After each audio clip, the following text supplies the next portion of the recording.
1 मई रिक्शे को परमिट या भाषा को लेकर के श्रद्धेय आदरणीय एकनाथ शिंदे साहब से हमारी आज ही नंदन वन पे इस विषय को लेकर के उत्तर भारतीय संगठन का एक शिष्टमंडल जाकर के अपनी एक निविदा दी। वहाँ से जवाब आया कि बगैर उत्तर भारतीय समाज के बाद हम लोग जीवित कैसे रखते हैं। दुबे जी, आप अपने समाज को आप बिल्कुल संदेश दो। इस प्रकार से सवाल ही नहीं पैदा होता कि आप लोगों ने तो चाहा ही नहीं तो हालात बदल सकते थे। आप सबके आंसू किसी गैरों की आंखों से निकल सकते थे। आप लोग तो ठहरे रहे झील की पानी की तरह, दरिया बनते तो दूर निकल सकते थे। मेरे कहने का तात्पर्य भाषा भाषी सभ्यता आचार विचार में हम लोग समरस होकर के, यही हमारे लोगों की मिट्टी, यही हमारी कर्म भूमि, यही हमारी माँ यशोदा।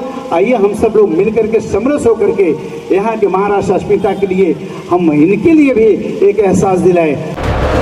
देश और दुनिया की हर बड़ी खबर सबसे तेज, पॉलिटिक्स से लेकर क्राइम तक, एंटरटेनमेंट से लेकर स्पोर्ट्स तक, हर अपडेट सबसे पहले। रही है अपने आँख के तारों का, रही है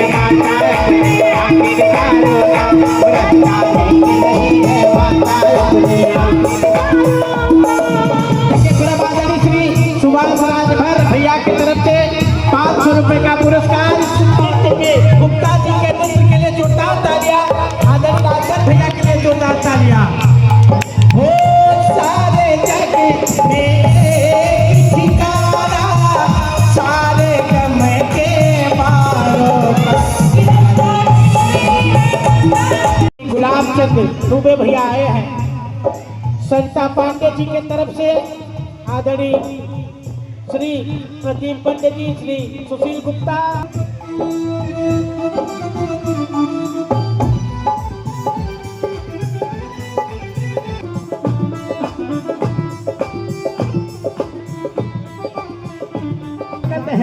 अब उत्तर भारतीय नेता के तौर के साथ साथ शिवसेना के महाराष्ट्र के राष्ट्रीय प्रवक्ता भी आप हैं। आज क्या कहेंगे? आज कानूनी विधानसभा जब तो आपने कदम रखा है, कहीं ना शिवसेना की ताकत बढ़ी है। आज माता चौकी में पहुंचे, क्या कहना चाहिए? माता की चौकी के इस आंगन और प्रांगण में आने के बाद आनंद की अनुभूति हुई। जय जयकार माँ का। जिस वक्त तो ज्योति जल रहा था, उस ज्योति का दर्शन करने के जीवन धन्य हो गया। उत्तर भारतीय संगठन शिवसेना के बैनर तले सभी, विशेष करके बाबू जयप्रकाश सिंह के नेतृत्व में मुंबई सब्बर नहीं बल्कि संपूर्ण महाराष्ट्र में एक धर्म के माध्यम से लोगों में जगने जगाने का काम, जो एक परंपरा शुरुआत हो गई है, उसी कड़ी में आज यहाँ पे चांदीवली में आने का अवसर मिला। इस प्रांगण में आकर के और माँ का गीत सुन करके, पचरा सुन करके ऐसा लग रहा है कि हम उत्तर प्रदेश के किसी आंगन में खड़े होकर के भोजपुरी पतरा सुन रहे हैं, माँ का गुणगान सुन रहे हैं। इससे अच्छा और सौभाग्य की बात क्या हो सकती है? अभी कहीं ना कहीं आपकी सरकार के परिवहन मंत्री प्रताप सरनाईक जी ने एक ऐसा निर्णय लिया हुआ है जिसके कारण तकरीबन 50 से 70 हज़ार, मैं कहूँ 1 लाख तक के ऑटो रिक्शा चालक ऑटो रिक्शा लेके उत्तर प्रदेश गायब हो गए हैं। तो ये लोगों जो इस समय जो मराठी अनिवार्यता को लेकर जो सख्ती लागू की गई है, आपसे ठीक थोड़ी देर पहले संजय निरुपम जी यहाँ पर आए हुए थे, उनसे भी ये सवाल पूछा था मैं। लेकिन उत्तर भारतीय नेता के तौर पर आप महाराष्ट्र शिवसेना का प्रतिनिधित्व कर रहे हैं सर, उसमें क्या राय आपकी है कि ऑटो रिक्शा चालक और मालिकों को क्या आप एक कॉन्फिडेंस देना चाहेंगे कि इनको डरने की आवश्यकता अब नहीं है? आपके चैनल के माध्यम से कहना चाहूँगा, मैं किसी दल का राष्ट्रीय प्रवक्ता हो सकता हूँ, राष्ट्रीय नेता हो सकता हूँ, लेकिन हमारा मूल हम उत्तर प्रदेश के हैं। और उत्तर प्रदेश से संबंधित अगर किसी हमारे उत्तर भारतीय समाज के ऊपर, रोजी रोटी के ऊपर अगर कोई इस तरह से अगर उनके ऊपर आघात होगा और उनके ऊपर कोई तकलीफ़ आ जाएगी तो क्या मुझे वेदना नहीं होगी? मुझे वेदना होगी। लेकिन ऐसी दूर दूर तक कोई बात नहीं है।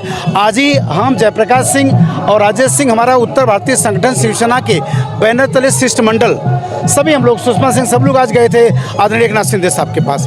हमने उनको भी जानकारी इस बात की कि हमारे समाज के बीच में कहीं न कहीं एक हलचल मचा हुआ है रिक्शे के उद्योग धंधे को लेकर के। हमारे अगर ऐसी कुछ बात हुई, कुछ आघात लगा तो हमारा समाज रोड के ऊपर आ जाएगा। आदरणीय एकनाथ शिंदे साहब ने जवाब दिया, ये कैसे हो सकता है? हमको अनाथों का नाथ कहने वाला मात्र महाराष्ट्र नहीं बल्कि संपूर्ण राष्ट्र है दुबे जी, सवाल ही नहीं पैदा होता।